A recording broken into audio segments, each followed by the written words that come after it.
Now it's my great honor to introduce tonight's headliner, Sharon Olds.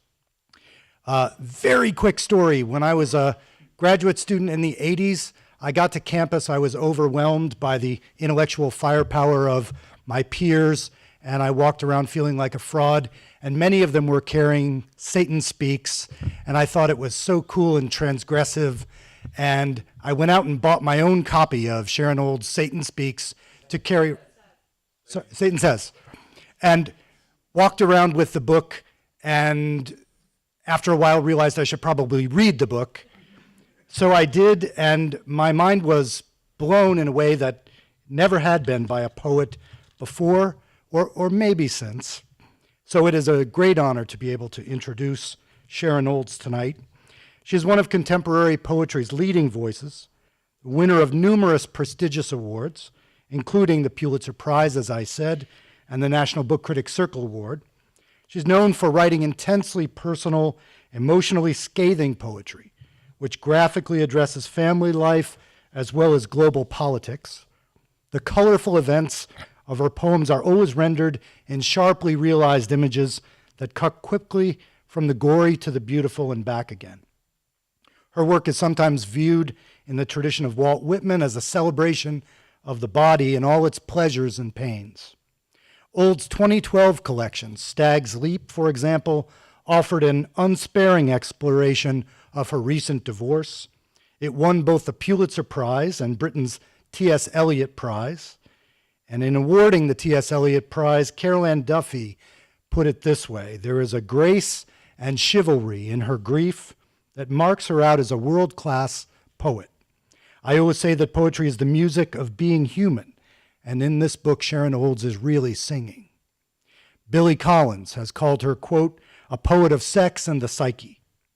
Olds herself looks at it this way: I'm interested in ordinary life, she says, in just being an ordinary observer and liver and feeler and letting the experience get through, onto the notebook with the pen, through the arm, out the body, onto the page without distortion, which she absolutely does, with results that are extraordinary. So won't you please join me in welcoming Sharon Olds.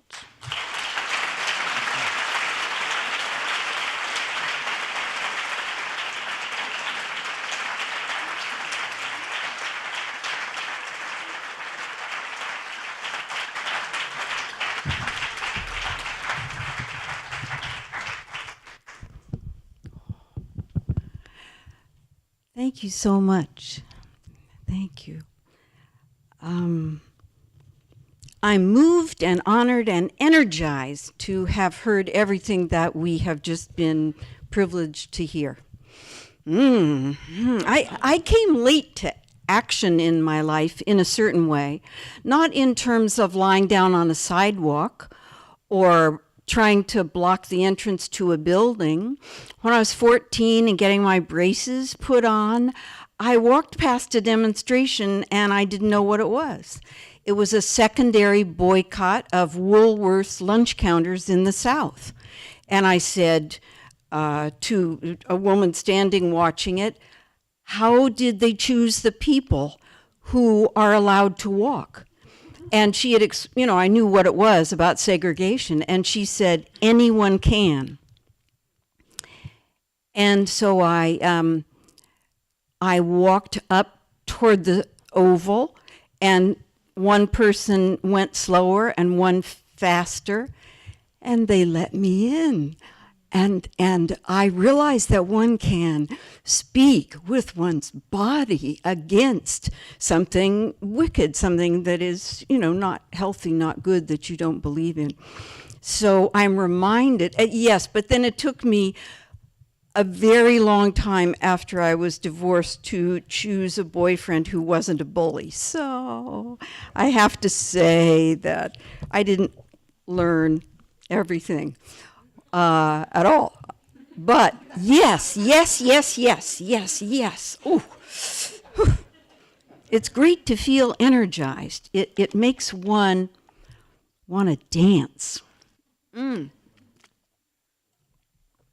in a way, I feel that sometimes poetry can be a little like some kind of dance. You know, in rock and roll, which arrived in my town the year after that demonstration, Fats Domino's Blueberry Hill came out, and we all started dancing in the junior high gym, which also for me, having been raised as a Puritan, was very much activism, moving one's body as one felt it, and often with a partner, not always, a friend or whatever. And I have a little bit of that kind of relationship with a poem on the page, where the sentences stop, where the one line stops and another starts. There's a little bit of a rock and roll relationship going on between me and someone else's poem that I'm reading. So I'm going to read some of my poems tonight, and I asked my dear friend, the amazing poet, Major Jackson, if I could do a little Q&A in the middle. And he said yes, because I love to spend some time just finding out if there's something that someone here is especially interested in, just to have a little conversation between us. So I'm going to start with this poem. I wasn't even thinking about the tools of my trade, which in my case is pen and a paper notebook for first drafts. I wasn't thinking about any of that before this poem came to me. It's called For You. In the morning, when I'm pouring the hot milk into the coffee, I put the side of my face near the convex pitcher to watch the last round drop from the spout. And it feels like being cheek to cheek with a baby. Sometimes the orb pops back up, a ball of cream balanced on a whale's watery exhale. Then I gather my tools, the cherry sounding board tray that will rest on my lap, the phone, the bird book to look up the purple martin. I repeat them as I seek them so as not to forget. Tray, cell phone, purple martin, tray, phone, martin, Trayvon, Martin, song was invented for you. All art was made for you. Painting, writing was yours, our youngest, our most precious, to remind us, to shield you. All was yours. All that is left on earth with your body was for you.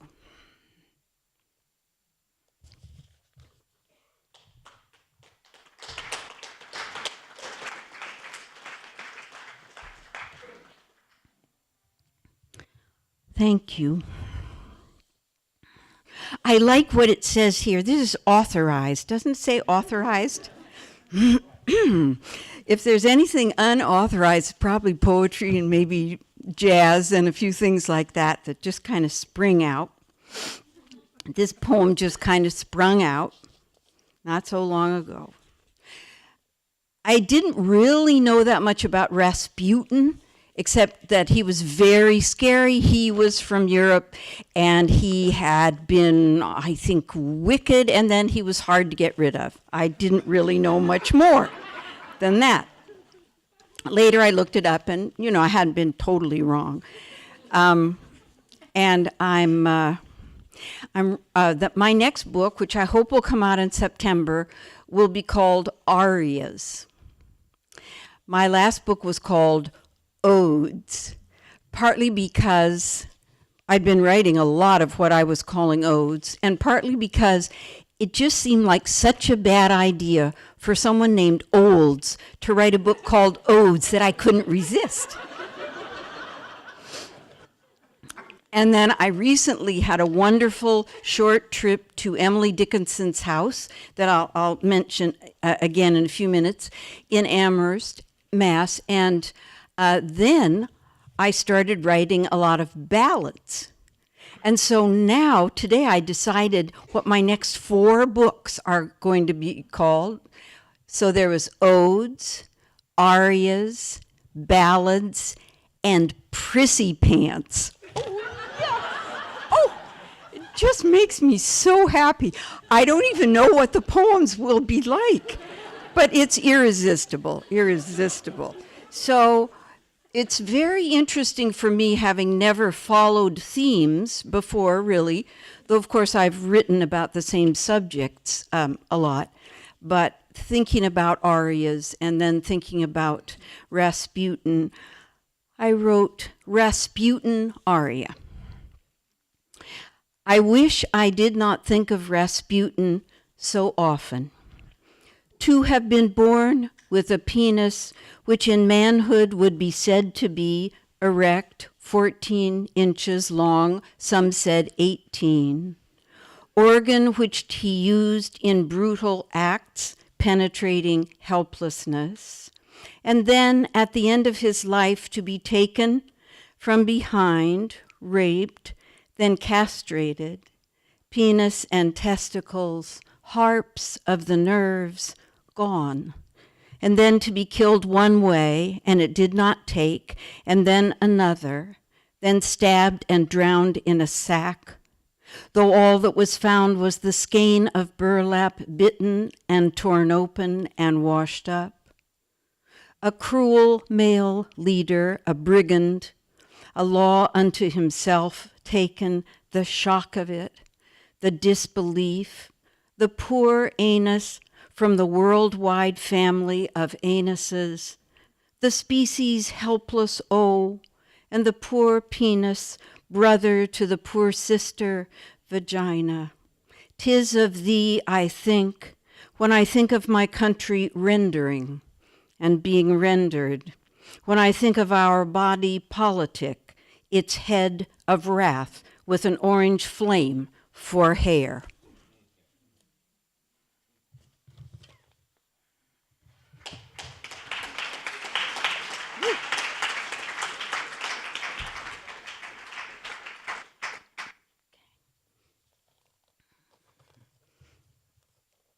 And I'm learning this poem, so I read it when I read as a way of helping me learn it. It's by Lucille Clifton. It's called Won't You Celebrate With Me? Won't you celebrate with me what I have shaped into a kind of life? I had no model, born in Babylon, both non-white and woman. What did I see to be except myself? I made it up here on this bridge between starshine and clay, my one hand holding tight my other hand. Come celebrate with me that every day something has tried to kill me and has failed. Miss Lucille.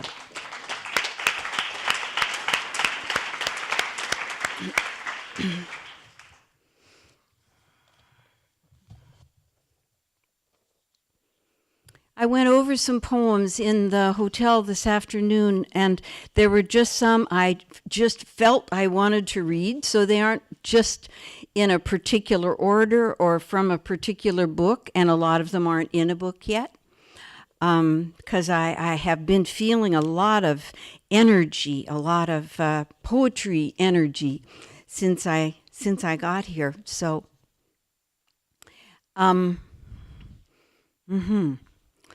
I live in New York City, where I've lived for 50 years, and this poem is called Looking South at Lower Manhattan, where the towers had been. If we see harm approaching someone, If you see me starting to talk about something I know nothing about, like the death of someone who's a stranger to me, step between me and language. This morning, I am seeing it more clearly that song can be harmful in its ignorance which does not know itself as ignorance. I have crossed the line as the line was crossed with me.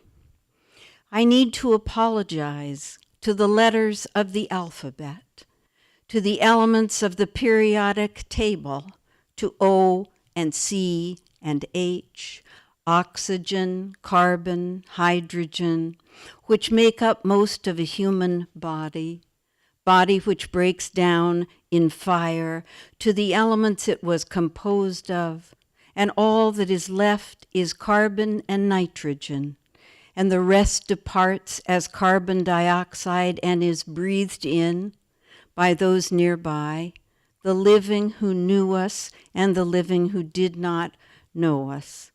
I apologize to nitrogen, to calcium with the pretty box shape of its crystal structure.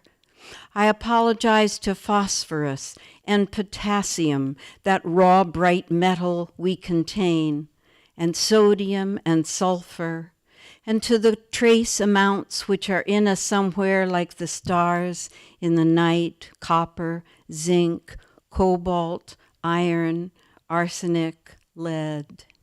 I am singing against myself, as if rushing toward someone my song might be approaching, to shield them from it. I don't know how much that makes sense, but to me as a writer who has often gone in and written about something I really don't have, I really can't write well enough about it to make it worth it for it to be written about by someone who doesn't know enough. So this poem felt like a great relief to me in terms of, well, it's almost like taking action, isn't it? Being an activist against one's own not so good tendencies as an artist or a person. That's always good.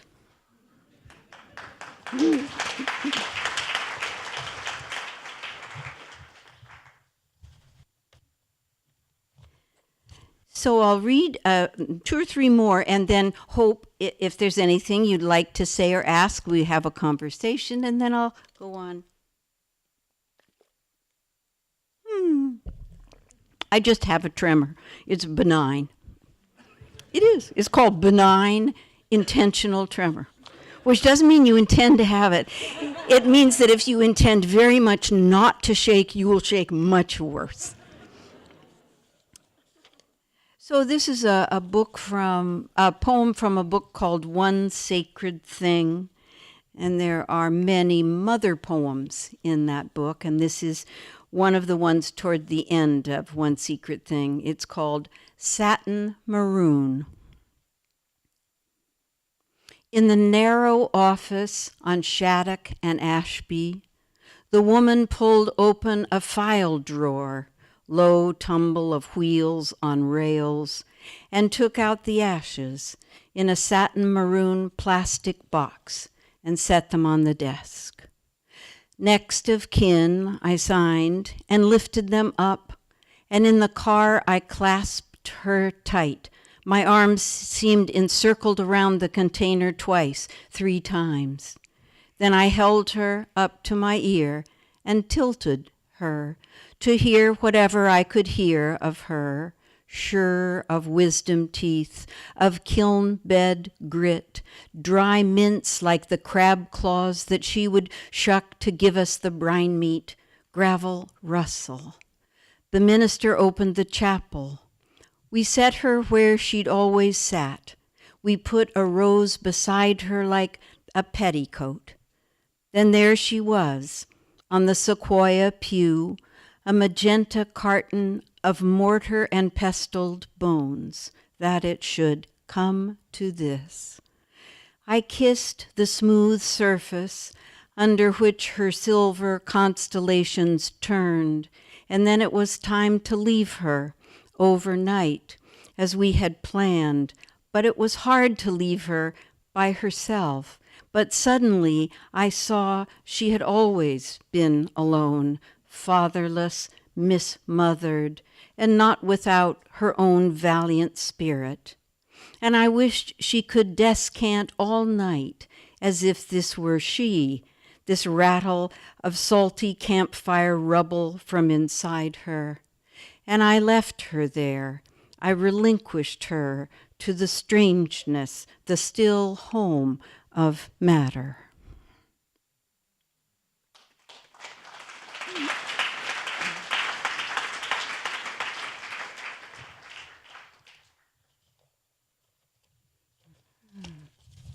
Yeah. This is a poem from Odes. I think it was the last poem, the last ode I wrote, which made it into the book. It's not the final one in the book, but I think it was the most recently written. I wrote odes during much of the time that I was living with someone in New Hampshire, and I just didn't feel free about writing and publishing a lot of personal love poems. I didn't think that would work very well for him and me, and I wrote them anyway, but then I also found myself writing poems from like up above a subject, overviews, a more general look, which I had never been able to write, having no abstract intelligence at all. And so that book came out of my adaptation between life and art. And this ode is called Ode to the Glands. I know. Why did I wait until now? The last moment, almost the moment after the last moment, to sing to you, outermost tender heart. Respect held me back, and shyness. Before I first saw you, I had not seen even a picture of you, and you were fearsome. When it would come down to it, between you and my maidenhead, I knew I could trust you to push until I was torn from my virginity. And you were adorable, you and the penis, like the dearest, most basic doll. You were like a brain without a skull. You were like a soul. When I was eye to eye for the first time with you, and I saw you weep, the gleaming tear emerge from the top of your mind, from your fontanelle, I saw how it was going to be. It was going to be what the movie in the dark school auditorium of the blossoming flower had promised. The rich, spongy corolla, the firm male softness. It was going to be mercy and ecstasy, and in there were real babies, tiny, brand new, with tinier babies inside them, enough to last a lifetime, and beyond a lifetime and a lifetime.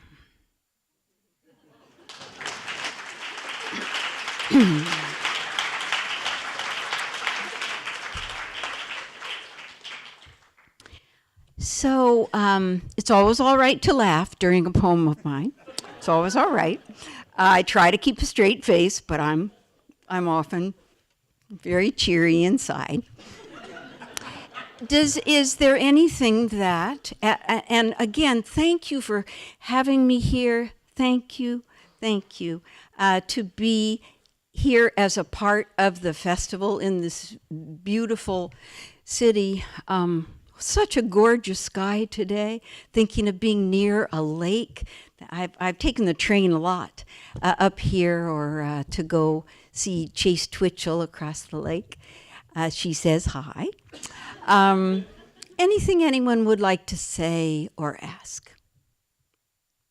Yes, hi. Would you stand up and kind of call out?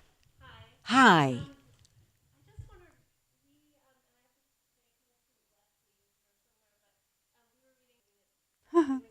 Yeah, Republican Living Rooms is a poem that speaks to what in 1980 or whenever that poem, 78, was written, I regarded as a child of a very conservative family as the secret wishes of the men in that world.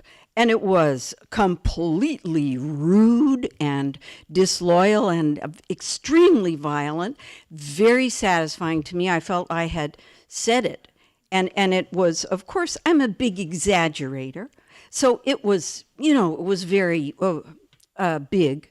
But at the same time, my feelings about women out in the world, and how easy in a Republican living room compared to many places in the world, how safe, as it were, there. So, as you can see, that's what activism is for, I think, is that when we really think about what happens and how safe we are and what is happening right now all over the world, we want to do something. And, writing poems and lying down on sidewalks, and there are lots of good activities available to us. But I'm so surprised and I'm grateful that you mentioned that poem from so long ago, which, yes.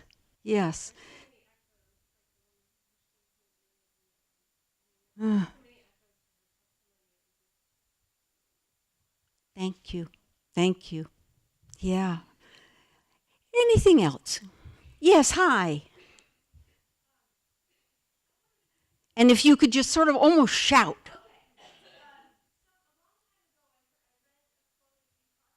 Yes, when I had been handed my PhD degree physically, I had a 3-year-old by the hand and a 9-month-old on my hip, and we were going to have pancakes to celebrate Mom's degree, whatever that was.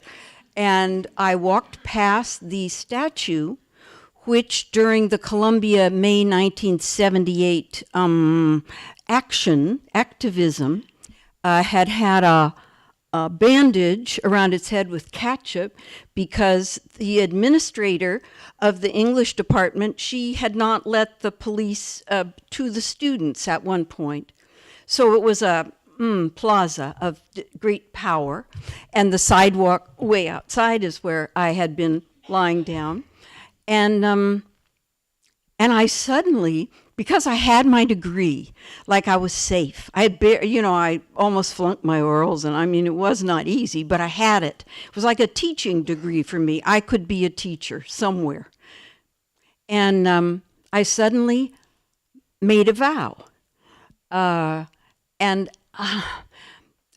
I made it to Satan, but it wasn't like actual Satan. It was just when I thought of self-realization and what one really wanted, I thought of Satan, right? But it's the Satan of a childhood church and not of a cult or anything like that. And so I said, please let me write, no, I didn't even say please. I said, let me write my poems and I will give up all I have learned. Now, the secret is I had learned very little.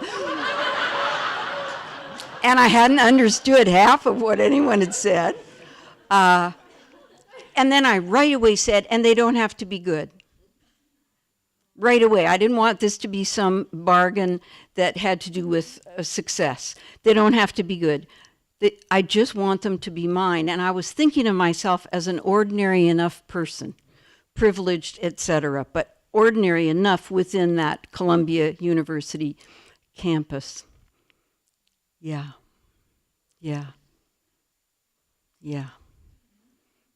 Okay, couple more. Hi, yes. Oh, good, yes. Thank you. Thank you so much for being here. Thank you. It's such an honor to get to hear you. You were almost going there with the first question, but I'm a poet, and I often really struggle to feel like the poetry that I'm writing is political enough. And I think writing poetry that's not political is also a political statement right now, unfortunately, for better or for worse. And so I feel like you are such a skillful poet that can blend deeply personal content with also really political content. And I'm just wondering if you have anything to say about writing that. And your poem that you shared about the towers, I felt like was just so powerful, because you were kind of talking about not knowing how to have that voice. So anything that you want to say? Thank you. Thank you. I think what I want to do and what I wish for, I teach at NYU in the graduate school, and what I wish for all the poets, different as they are around the table, is the way I think of it as is to be accurate. To be accurate to whatever, it's going to be limited maybe, and I'm not saying that apparently personal poetry is autobiographical. Mine is, but a lot of people's isn't. It may be a persona. But just if it's accurate according to one's own feelings and experience, and imagination.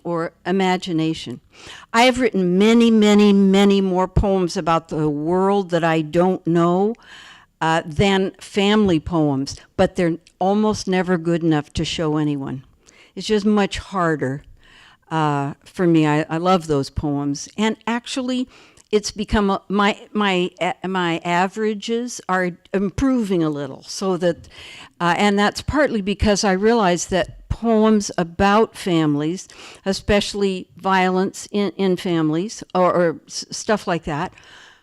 Yes, it's political. Poems about power and inequalities in power are political as well. And I think that gave me more courage. What I think, though, is we so often have these little fleeting ideas, and I often let them go by, thinking, that's a crazy idea, or, oh God, I'm so weird, or, what do good people think, or stuff like that. But now I know that, if I can catch that idea by the tail, and respect it in a poem, and that Towers poem, yes, I remember thinking how, some of the poems I had written about the towers were so sentimental, and then I realized that I wanted to apologize to the smoke and to the people who had died and turned back into the elements. And so I tried. Now, an idea like that could turn out to be precious and arty and not a poem you'd ever show anyone. But I think that I like to try, and no one will ever see it. No one will ever see what we're writing in our first draft unless we decide, in my case, to type it up and send it somewhere. Yeah, so we can be as bad as we are and work on it and see what we will get. That's a great question. Thank you. I'm going to read some more poems, and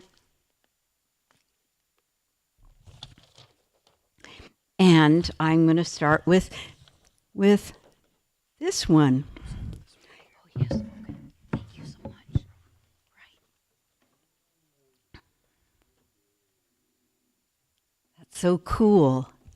Could you hear that? It sounded like someone saying something in the secret room. Meeting a stranger. When I meet you, it's not just the two of us meeting. Your mother is there, and your father is there, and my mother and father, and our people back from our folks back are there, and what they might have had to do with each other. If one of yours and one of mine had met, what might have happened is there in the room with us. They are shadowy compared to us. They are quivers of reflected light on a wall. And if I were a German and you a Jew, or I a Jew and you a Palestinian, Or as this morning, when you are an African American woman and I am a wasp, one of your family might have been taken from their home and brought through murder to murder by one of my family. It is there in the air with us. And if you're a woman in the city where you live, and I am staying at the hotel where you work, and if you have brought me my breakfast on a tray, though you and I have not met before, we are breathing in our lineages together, and whether there is guilt in the room or not, or blame, there is the history of human evil, and the shame in me that someone I could be related to could have committed against someone you are related to some horror. And in the room there is a question, alive. Would I have risked harm to try to protect you, as I hope I would risk it for a cousin, a niece? Or would I have stood aside in the ordinary cowardice and self-interest of my flesh now sharing your breath, your flesh, my breath?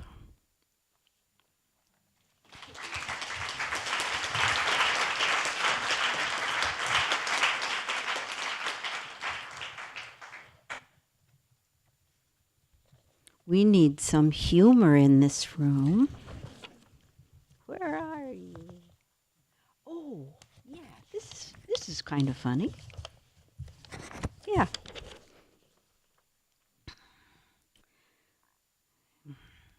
No makeup.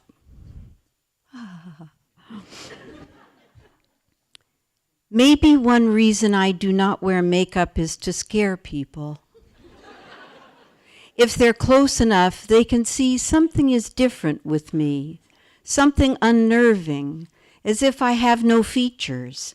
I am embryonic, pre-eyebrows, pre-eyelids, pre-mouth.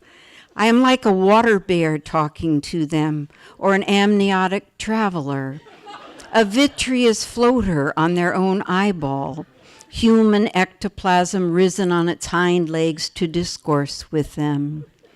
And such a white girl, such a sickly toadstool, so pale, a visage of fog, a fizz of mist above a graveyard, no magenta roses, no floral tribute, no goddess, no grown-up woman, no acknowledgement of the drama of secondary sexual characteristics, just the gray matter of spirit talking, the thin features of a gray girl in a gray graveyard, granite, ash, chalk, dust.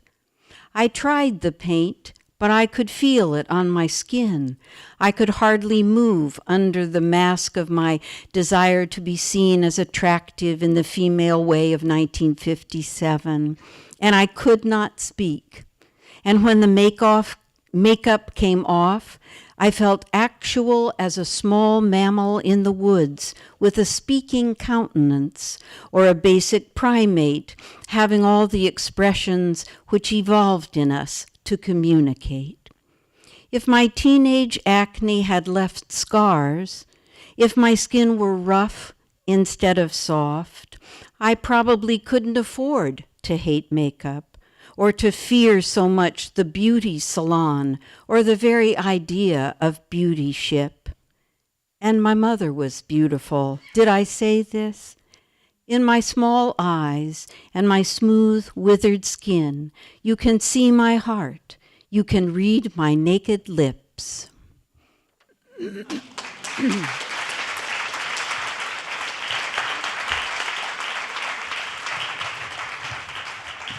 Okay. 4 more, Major? Okay. Yes. So I went to Amherst, Mass., the BBC making a radio show of a couple of poets. It turned out to be Ocean Vuong and me. Ocean was in her bedroom for 2 hours in the morning and wrote something. And I was in her room for 2 hours in the afternoon and wrote something. And then they talked to us about her, and they're gonna put together a show. And the prosody of my poetry is based on the church hymns I heard as a child, as the prosody of her poems was based on those same hymns, the Isaac Watts hymnal. And so when I was 15 and I read her for the first time, I started trying to write like her. And when I knew I was going to Amherst and I was going to be in her house, I was very afraid, and then I started to write like her again as a way, I don't know, as homage. And so I'm going to read one of those poems to you now. It's called Amherst Ballad. It's to Emily Dickinson. I did not shave to visit you, though hirsute was my jaw, but shocked the root of each mustache and turned its brine to lye. Thus could approach your door and knock with smooth and lady skin, and not a barbarous mean insert, nor hedgehog, porcupine, but to have known as pirate girls each other's reckless truth, before the bristle rawed my chin and robbed me of some wrath. I'd sat with scissors many years and cut out pretty things and pasted them into a book. And then when age 8 came, and to the circus with my class, where clowns stared bold and clear, came home and cut my eyelashes off, tiptoe to the mirror.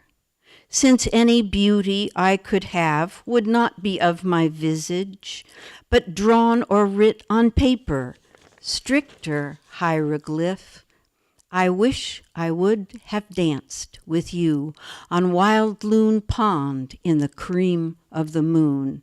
And now I learn more truth of you, I call myself your own.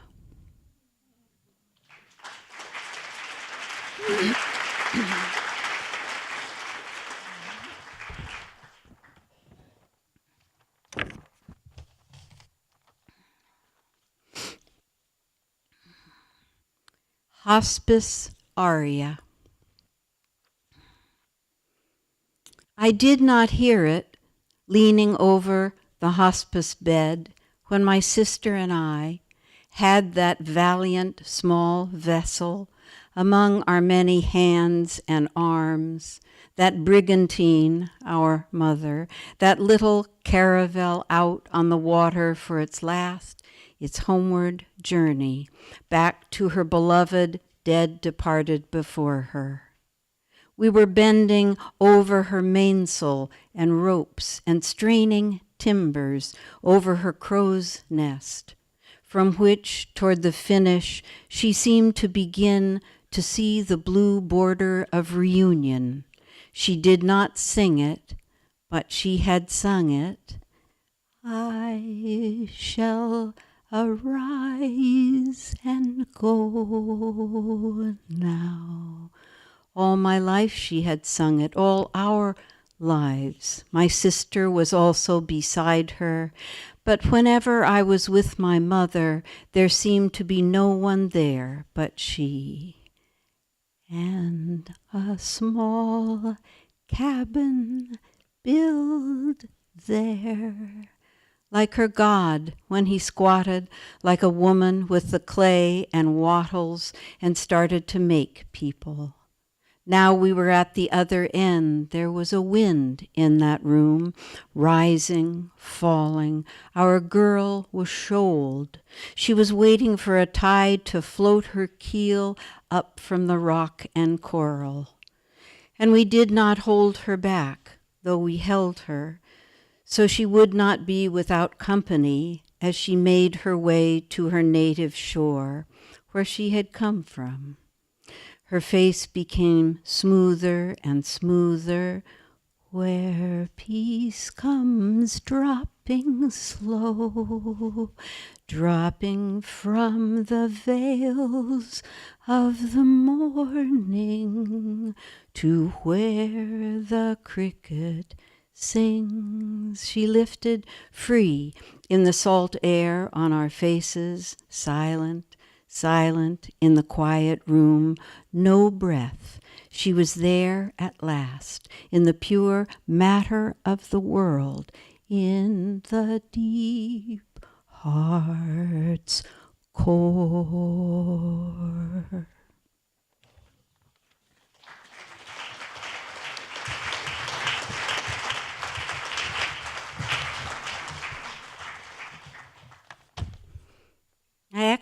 I actually just want to read two more. This is a very new aria, and it's called Mortal Aria for Carl. I don't feel that I'm slowly dying, though I am. Many cells inside my ears, in the ossicle and malleus and cochlea, have died where they lived and worked. I don't know if they're there still, looking like themselves, but dead, or if their corpses wore away, broke down to their elements, and were shuffled off by capillaries. I don't know if I peed them out, and now they're in an ocean bay or trench, or if I breathed them out, I might breathe one in again. And maybe a third of the nerves in the soles of my feet died slowly as the bones of my lumbar backbone collapsed onto each other over time, crushing part of the spinal cord. On the MRI, it was like a silver snake crushed this way and that in a broken wall. Years ago, when the cancer had spread in my lover's body, it appeared on the X-ray as areas of darkness in his clavicle and hip and skull. When the doctor showed us the picture, I moved close to my love, so my left arm lay against his right arm, that he not be without touch, seeing that invader, hard. It was not an animal or a vegetable, but alive. It lives in him still. And they are nuking it, which is giving him some time.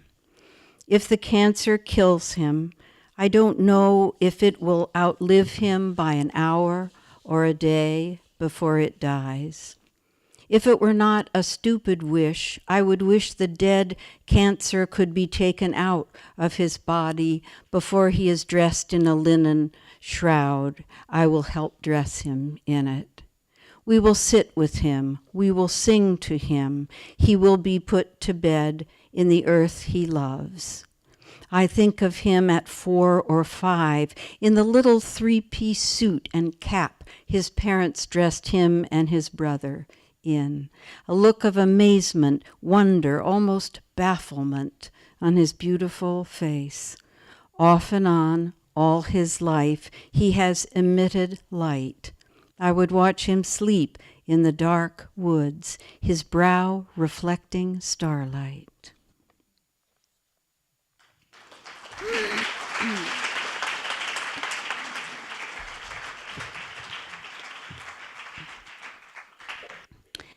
And I would like to read you a poem I wrote this morning in my notebook in the Vermont Hotel.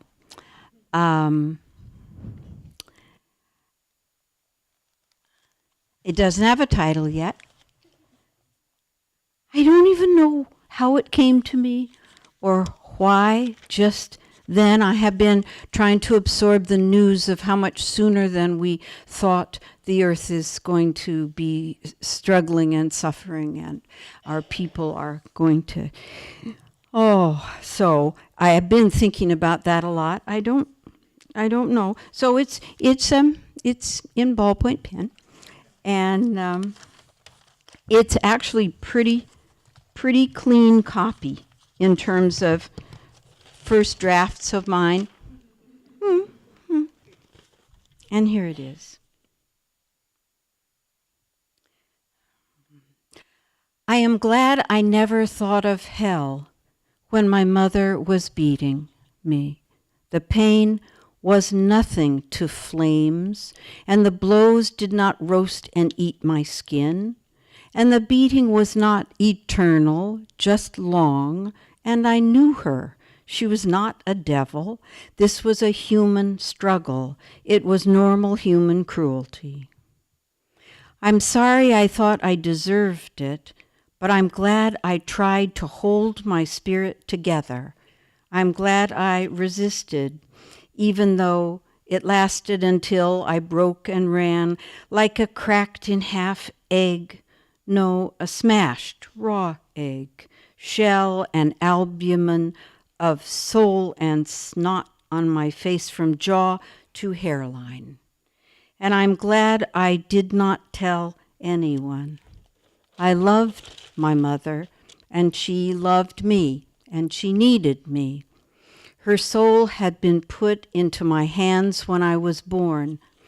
My fists closed as if I was clutching her belly fur as she loped to safety for both of us. I know now that the open deeps of my dark, fond eyes were healing to her. I would never have told on her. She trusted me.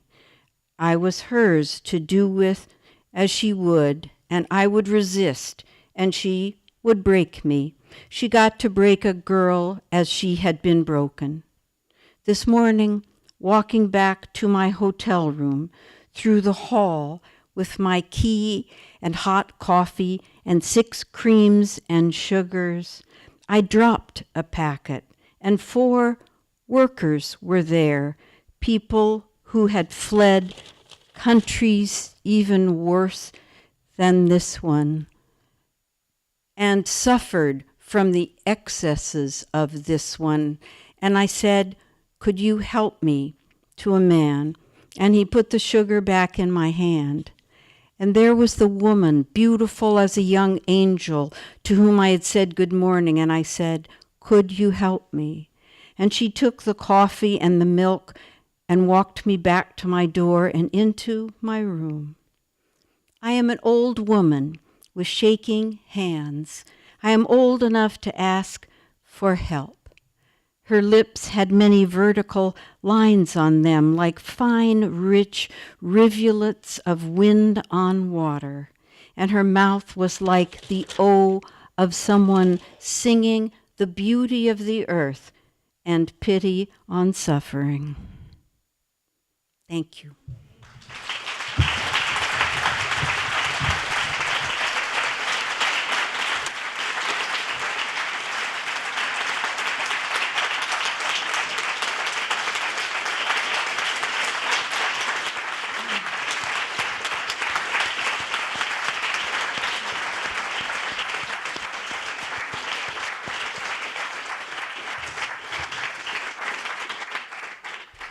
Thank you so much, Sharon, for helping us kick off the weekend's events in such memorable style.